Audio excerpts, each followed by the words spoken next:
Magandang araw mga kapita. Ngayon ay magluluto tayo ng tokwa na may kangkong.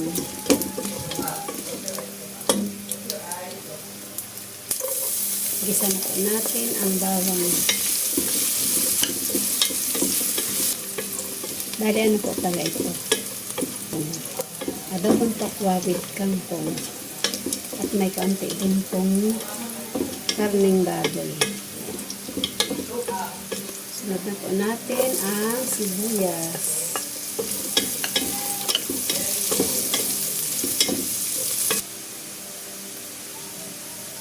Ilagay na po natin ang pritong tokwa.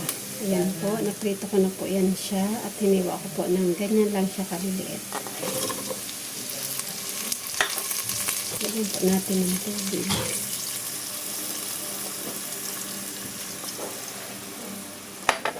Lagyan din po natin ng oyster sauce.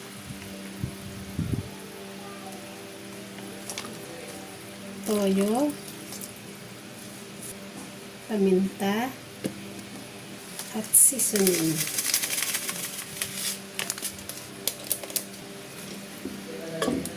Ito lang po natin. Saka po natin takipan. Ayan. Magkaraan po ng ilang minuto. Tingnan natin kung okay na ba siya.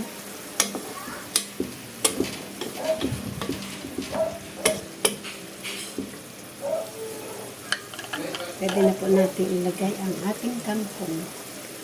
Yan po.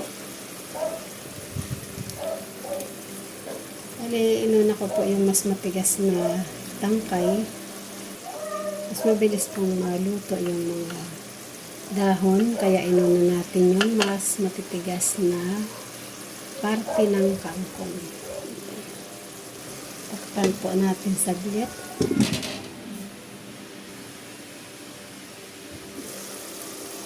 Ngayon po ay pwede na natin ilagay ang dahon ng kangkong. Ayan.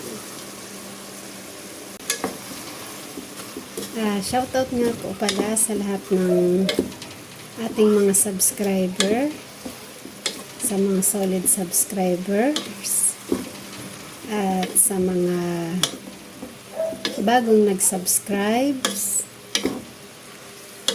at sa mga silent viewers. Ayan.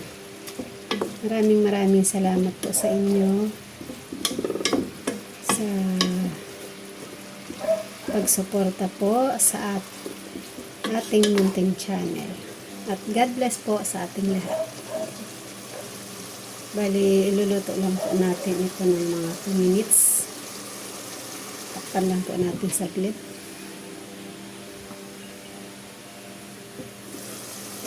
Ayan po, okay na po yan. Pwede na po natin patayin ang kalan.